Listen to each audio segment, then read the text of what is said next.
Président, bonjour. Vous allez bien? Comment allez-vous? Ça va? Bien, et vous? Est-ce que le président américain... Je ne vais pas faire une interview en marchant sur des choses sérieuses. Est-ce que le président américain nous humilie? Le point de non-retour a été atteint avec What is the message here in Davos? Merci à tous.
I'm going to get started. Welcome, everybody.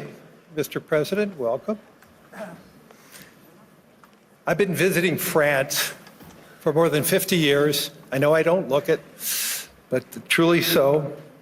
And over that time, I've been passionate about visiting France, understanding it, learning about it, learning from it. But mostly, I've been passionate about the debates we have related to the French economy, and importantly, the French's future of France. What's striking to me about these debates, the debates have actually changed. And the debates have changed over the last decade. Today, I think there's a broad agreement around one single idea, that economic growth matters.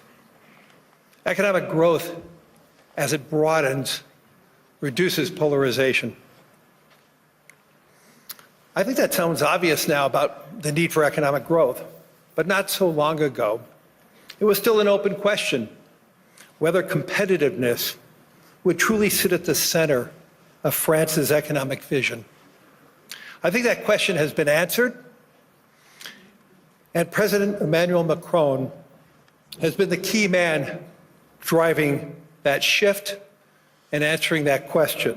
In fact, you could make an argument that no French leader has led his country at a more pivotal time since World War II. From the onset, President Macron has argued that France must strengthen itself. It must strengthen its defense. It must renew itself in its capacity to innovate, but also importantly, and maybe more importantly today than ever before, and remain engaged in the world. That perspective has defined his presidency and is one that is helping to shape the conversation, the needed conversation about Europe's future. Ladies and gentlemen, please join me in welcoming the President of the French Republic, Emmanuel Macron.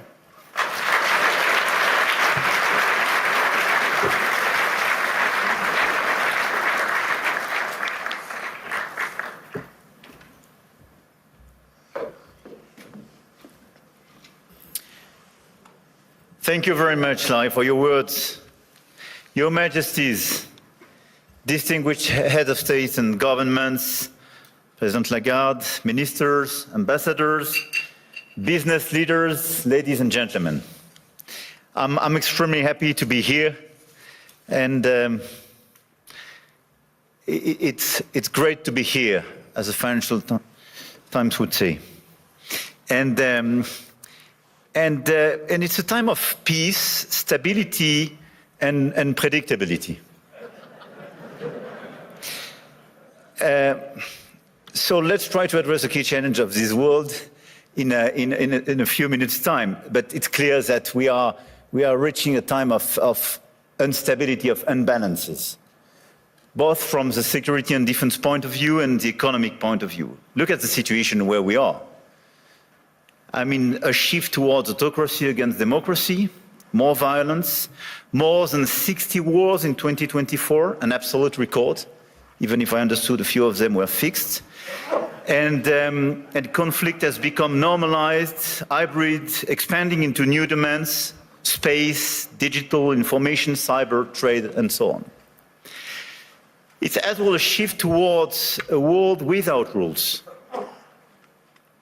where international law is trampled underfoot, and where the only law that seems to matter is that of the strongest, and imperial ambitions are resurfacing.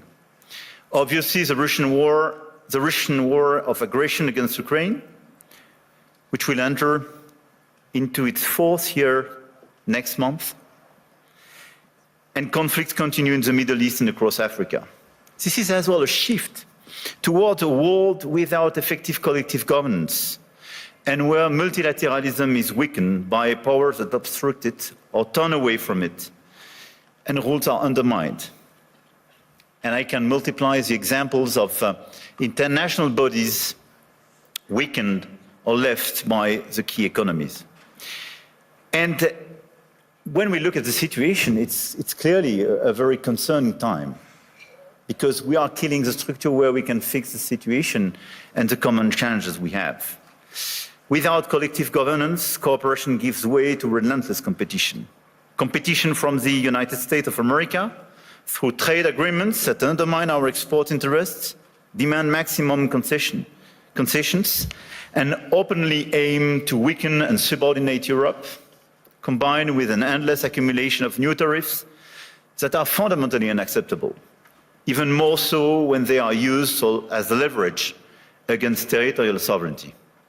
And competition from China, where massive excess capacities or distortive practices threaten to overwhelm entire industrial and commercial sectors. Export control has become more dangerous new tools, destabilizing global trade and the international system. And the answer, in order to fix this issue, is more cooperation and building new approaches. And it's clearly building more economic sovereignty and strategic autonomy, especially for the Europeans, which is for me the core answer. In this context, I want to exclude 2 approaches. The first approach would be to, I would say, to passively accept the law of the strongest, leading to vassalization and bloc politics.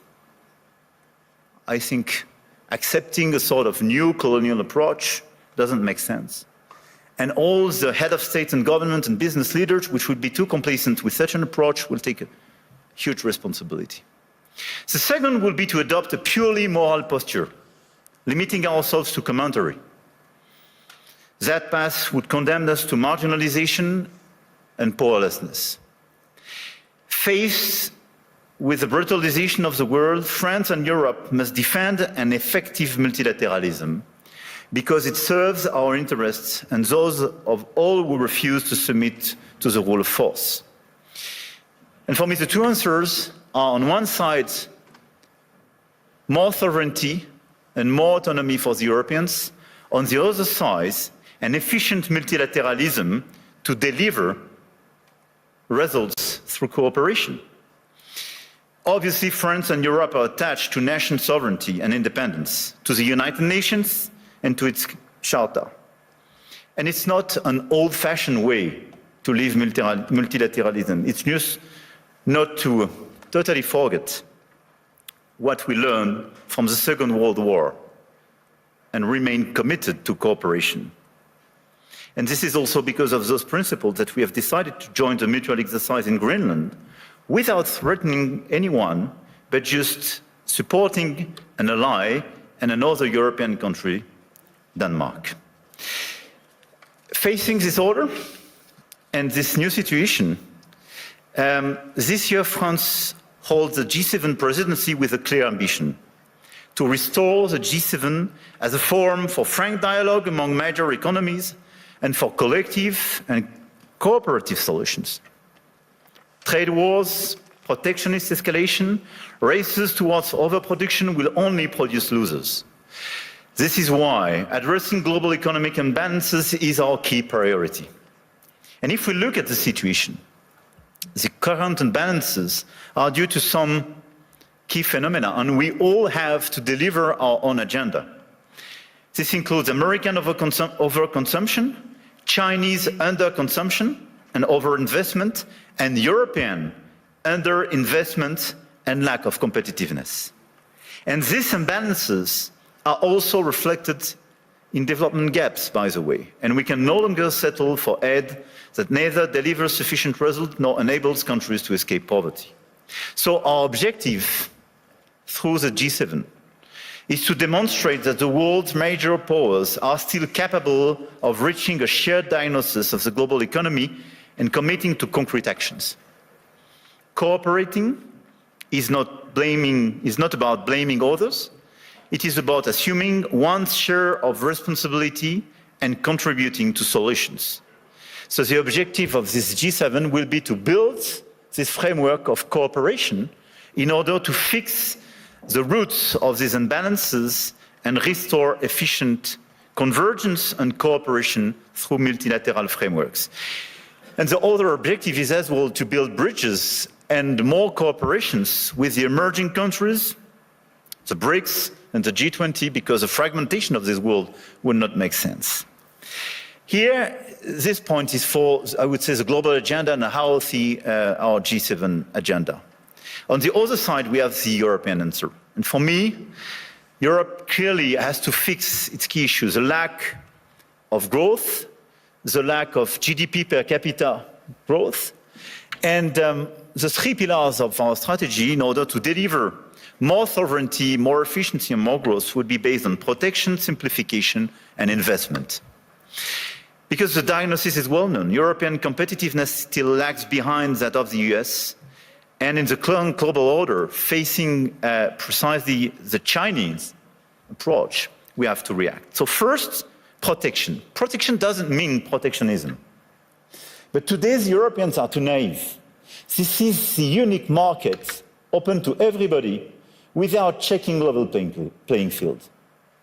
Nobody can access the Chinese market as people are accessing the European market for sure. But even if you take the US and a lot of other countries, the level of protection does exist for investment and trade. And the Europeans are the only one not to protect their own companies and their own markets when the other countries doesn't respect level playing field. This is why we have to be much more realistic if we want to protect our chemical industry, our industry, from the automotive sectors to a lot of others, because they are being literally killed by the lack of respect of a normal framework and level playing field. Europe has very strong tools now, and we have to use them when we are not respected and when the rules of the game are not respected, by the way. The anti-coercion mechanism is a powerful instrument, and we should not hesitate to deploy it in today's tough environment. We must also advance the principle of European preference. There is a North American preference in your market. There is no European preference today. We are progressively creating it, and in the latest documents and decisions taken by the decisions, we do have the first examples of that, but this is extremely good. And we are currently aligning closely with Germany to deliver an ambitious and simple framework. And this is a decisive project, and I count on the European Commission to present a proposal as well by early 2026 with the highest possible level of ambition in order to deliver, I would say, across the different sectors, the principle of European preference. This is a necessity. We must act on imports as well regarding this protection issue. And in the context of escalating trade tensions and Asian overcapacities, Europe must strengthen its trade defense instruments, including mirror measures to enforce the regulatory standards, and we must improve the quality and added value of foreign direct investments, targeting projects with strong export potential. And this is core for the rebalancing with China. China is welcome, but what we need is more Chinese foreign direct investment in Europe, in some key sectors, to contribute to our growth, to transfer some technologies, and not just to export towards Europe some devices or products which sometimes don't have the same standards or are much more subsidized as the one being produced in Europe. It's not being protectionist, it's just restoring this level playing field and protecting our industry. So from safeguard clauses to mirror clauses to European preferences and incentives for more FDIs, this strategy is absolutely key. And in parallel, protecting our economies will also require a resilient strategy on both import and export to de-risk supply chains, particularly for raw materials, rare earths, semiconductors, chips, and to diversify our trade partners. The second pillar of the European economy and the European strategy should be simplification. And when I speak about simplification, we started with CSRD, CSDDD, and we have to do much more on different sectors, and we did it during the past few weeks on automotive, and we have to do it on chemical, digital, AI, banking, and so on. And the core of this simplification is sometimes to get rid of some recent regulations when they desynchronize in a certain way the European Union in comparison with the rest of the world. But we have as well to accelerate the deepening of the single market. On all these sectors, the 450 million inhabitants and consumers market should be the domestic market of all the EU companies. It's not yet the case as long as you have complexities. In doing so, we must ensure respect, technological neutrality and non-discrimination within the European Union. This is another pillar, another point of simplification. Neutral approach in terms of technology and non-discrimination. We discriminate during such a long time between the different sources of energies. It's counterproductive for the Europeans themselves. Companies have a role to play, and we must act, and you must act. And clearly, you must help identify and concretely help us to simplify where it is needed. But for me, this agenda of simplification is not a matter of discussion, but just implementation, speed and scale. The third pillar of the European strategy for more competitiveness and more autonomy is based on investment and innovation. We have to invest much more. If there is a GDP per capita so different between the US and Europe, 65% to 70% of the explanation is due to the difference in terms of innovation.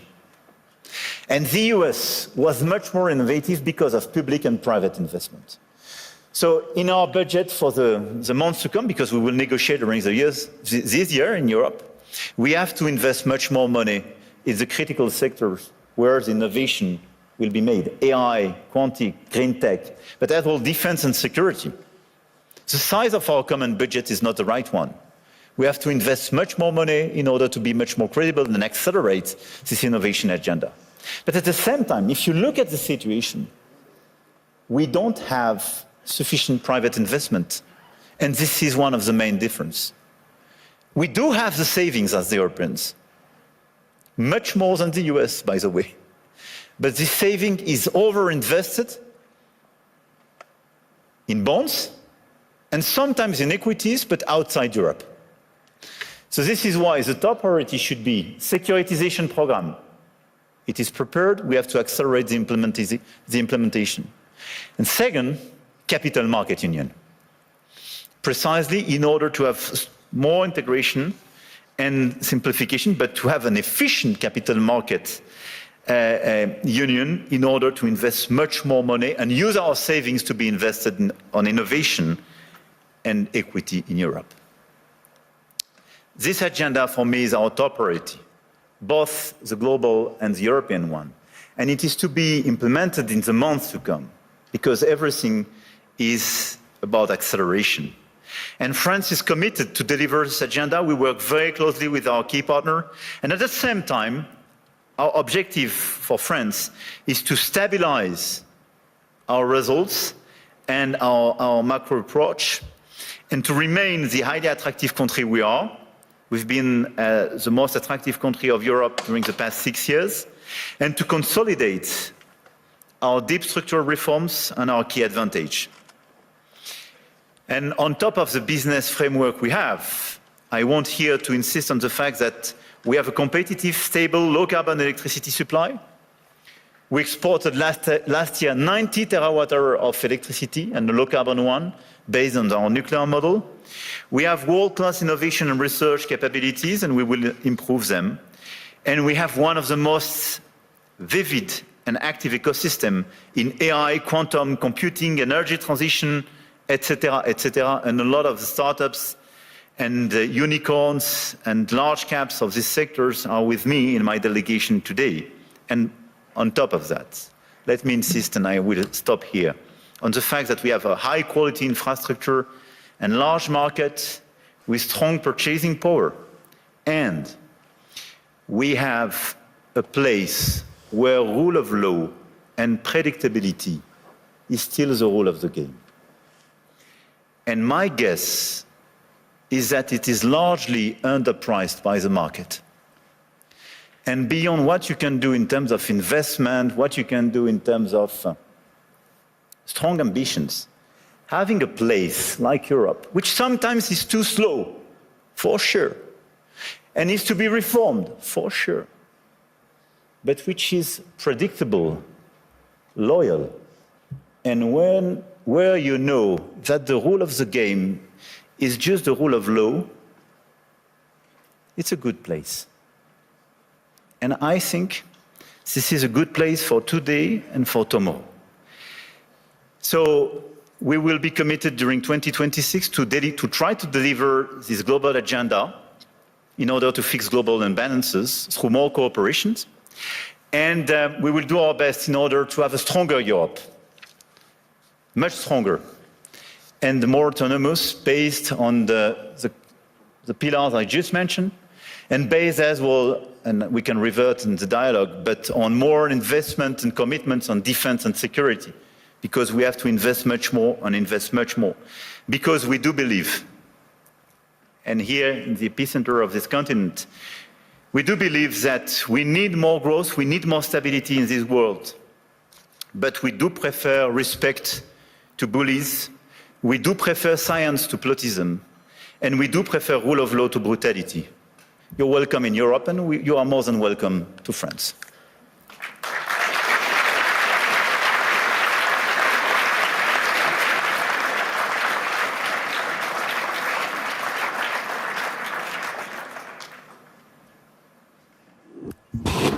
President, what I'd really like to ask you is, how has your last few days been? But importantly, though, you framed out an economic direction for France and for Europe. If you had to prioritize to transform France and Europe as fast as possible, you close saying, yes, we are slow, yes, but what can we do right now to really accelerate it, to broaden the economies across Europe, that we have more participants? Is there any one silver bullet that you could do to really accelerate that type of growth? I don't think there is one silver bullet, but I think on the very short run, given the situation in some critical sectors, I think the European preference is a necessity because we are desynchronized with the others. And the second one is clearly a big bunch of simplifications. The 28th regime, which is being prepared by the Commission, and the deepening of the single market is key. And this is why I insisted on capital market union. I think if we deliver European preference and capital market union, here are two game changers. Well, you know, I've been talking about the capital market union in Europe as one of the major hindrances compared to the US. And so, yes, but I do believe, as we witnessed starting last year, and we're starting to see it accelerate this year, you're starting to see more international flows coming back to Europe. And so that is beginning, and so I do believe that will accelerate. But in terms of priorities, if you had to tell the Commission what should they be more swift in terms of transforming Europe faster, so it can compete with the US, compete with Europe, and exceed China and Europe, China and the US. Look, I think this is the discussion we have clearly with the Commission. We will have an informal summit in February focused on this topic. Everything was largely drafted by both Letta and Draghi's reports and is well known. I think the difference is that Draghi was before China surpluses vis-à-vis Europe. I mean, we should not underestimate the fact that 2025, for the very first time, $1 trillion. Yeah, China has such a surplus vis-à-vis the rest of the world, 1/3 vis-à-vis the US, 1/3 Europe, 1/3 the rest of the world. But it was $1 trillion. It was bigger than any other time. Yeah, and for the first time, the deficit between Germany and China was a trade deficit for Germany. And this is a game changer for Europe. So this is why, clearly for me, we have to fix this issue. And second, it's about the tariffs. So if I have to tell you what could change the game and our approach for all of us in the year to come, for me it would be a bunch of simplification with all this omnibus package for the Commission, sector by sector, European preference, capital market union, and dismantling of the tariff between US and Europe. Because in such a context, what doesn't make sense is to have tariffs between allies. Right. We have to fix the war in Ukraine. We have to help the Ukrainians to resist and find a sustainable peace. We have to fix prosperity in democracies. I mean, it doesn't make sense to have tariffs and be divided, and even to threaten now with additional tariffs. We can use the crazy thing is that we can be put in a situation to use the anti-coercion mechanism for the very first time vis-à-vis the US if they put additional tariffs. Can you imagine that? This is crazy. I do regret that. But this is a consequence of just unpredictability and useless aggressivity. So what we have to do is to remain very calm, all of us. We have such an agenda with so many opportunities and so many challenges. So let's be focused on peace in Europe. Everybody should be focused to help the Ukrainians to have a sustainable peace. Level playing field and fixing the issues and these imbalances with China, because it's an issue for the Europeans and the Americans. And third, let's be focused on more competitiveness in Europe and this big acceleration, full stop. Throughout the sessions today, and I think during the week, AI is going to be the dominant conversation. And the question is, how does AI develop in Europe? I know there was one conversation already being held on that. What is your vision of AI for France specifically? Look, we are a strong believer, and 1 year ago we organized this AI summit in Paris, and we are one of the most vibrant ecosystems in Europe. We really believe and we are committed on AI because we really think that this is a game changer, not just in terms of productivity precisely and growth, but because this is a true revolution. We have assets in order to do so. You have a grid and you have power too. We have power. And a grid. And low carbon energy. Yeah. No need to have new, coal plants or oil production in order to deliver the capacities for AI. This is important. We have 90 terawatt-hour available for more AI activities. We have a national grid, super pilotable. Third, we have available capacities for more data centers and computing capacities. And we are delivering the agenda announced 1 year ago. So we are building these capacities, and Europe was lagging behind the US and others on this field. We have talents, very good data scientists, mathematicians, and so on, and we are increasing our training programs and our capacities, and we have several hubs being identified, and we have a critical ecosystem with LLM champions, but as well, we have a startup on AI and quantum, I don't forget them, which are extremely present in all these different fields. One of the best evidence of the attractiveness and this vibrant ecosystem is that Yann LeCun when he decided to leave Meta and set up his own company, established it in France a few weeks ago, which is for me a good evidence. Big win. A big win, and we will do our best to help him to work. This is a global company, but incorporated in France and established in France with these talents. So we have all these assets. But what is important for me now is to invest, to help all the startups and the companies in this sector to do much more and to increase, but to do my best in order to make sure that their domestic market is the EU market and not just the French one. Right. And when we speak about strengthening the single market, this is this point. And this is a game changer, because it means your domestic market is not just 68 million inhabitants, but 450 million. It's super important. And it's important for Europe to have that unified grid, which it does not have yet. Exactly. So, with the remaining time, is there any one message that you really want to push over the course of your remaining term that really will resonate, not just resonate for France, but resonate for the world? Look, I really believe that we are in these very challenging times, and you mentioned some of these challenges in your speech. I did in mind, and unhappily, we were even not totally complete. Mm-hmm. And at the same time, we see the level of investment in this world, in the current environment, and the ongoing revolution. This level of investment has no comparison with what happened during the past years, not to say decades. So my main message would be, let's not be shy. Let's not be divided. Let's not accept a global order which will be decided by those who claim to have I would say, the bigger voice or the bigger stick or the bigger one, I don't know.